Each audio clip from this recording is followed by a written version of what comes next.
Hello everyone, my name is Amit Singh, the student teacher of Army Institute of Education, Greater Noida, affiliated to Guru Gobind Singh Indraprasth University of B.Ed session 2019 to 21, presenting the topic on Ralph Tyler model of curriculum development.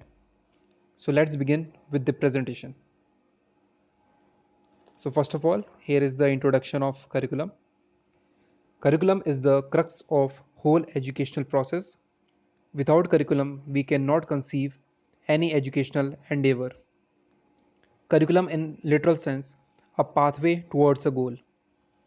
Curriculum is actually what happens during a course, that is, lecture, demonstrations, field visits, the work with the client, and so on.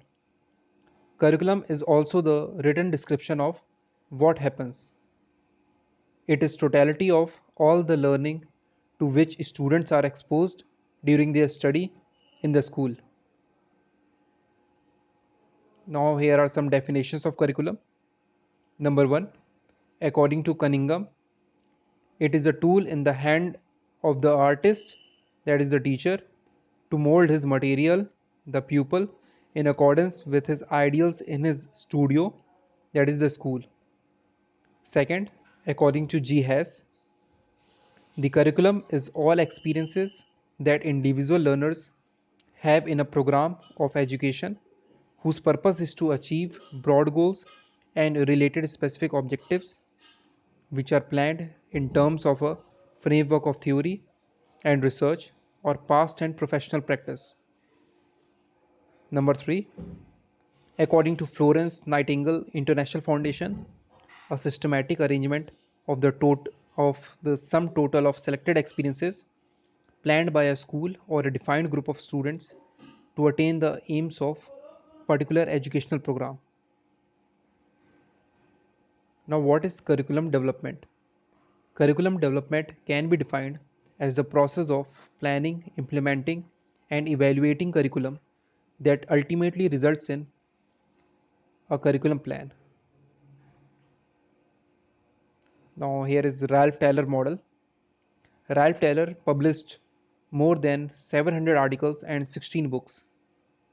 The Taylor model, introduced in 1949 in his best known book, The Basic Principles of Curriculum and Instruction, which is based on an 8-year study which gives an idea about making of curriculum. Tyler posits the problem with education is that educational programs lack unmistakably defined purposes. In his book, Tyler presented the concept that curriculum should be number 1, dynamic, number 2, a program under constant evaluation and revision.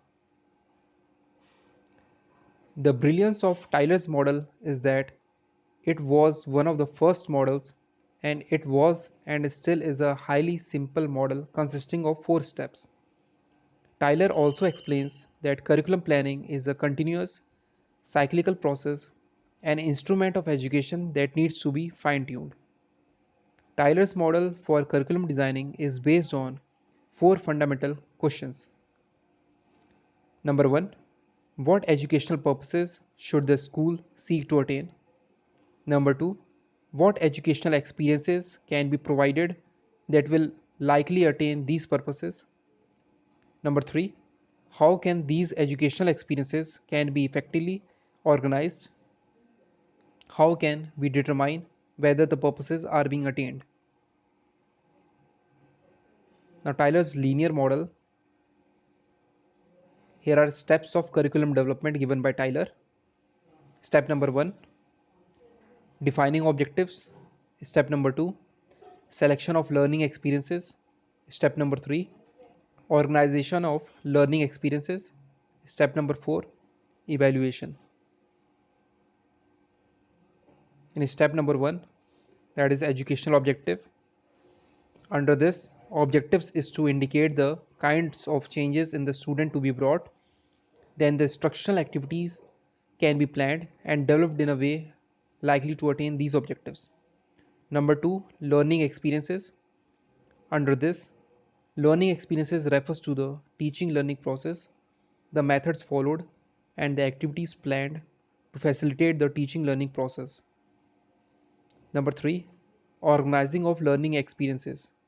Under this, according to Tyler, curriculum organization is a systematic arrangement of objectives, learning experiences, and materials in a unified and consolidated manner.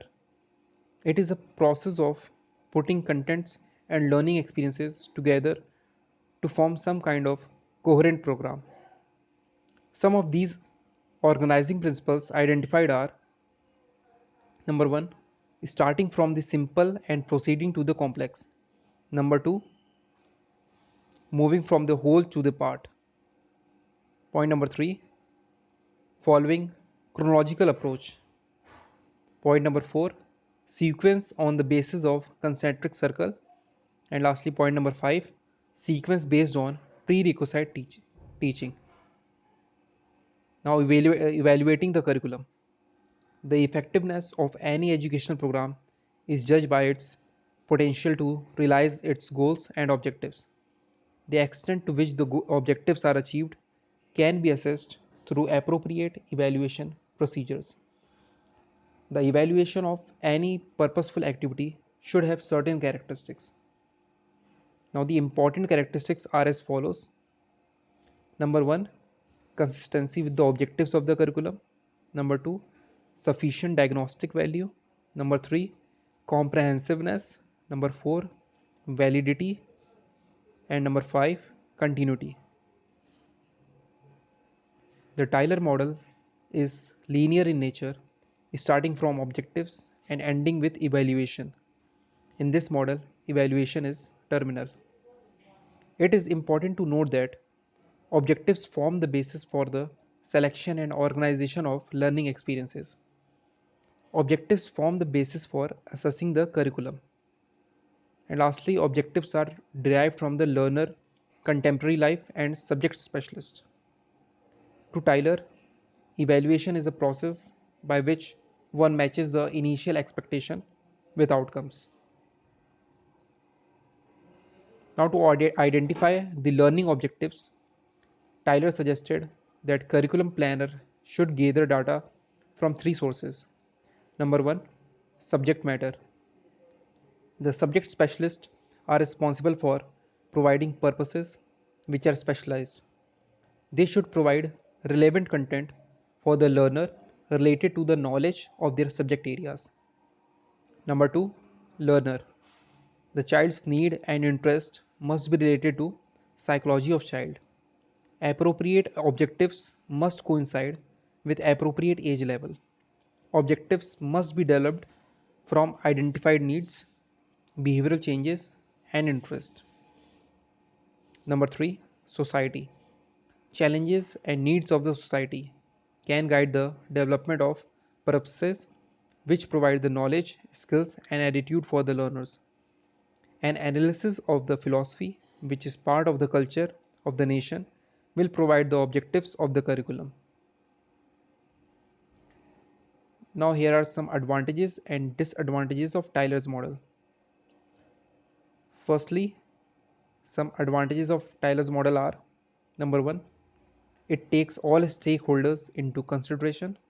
Number 2, it seeks to develop a purpose by using screens of values and understanding. Point number 3, it provides easy to follow step by step guide to curriculum planning and development.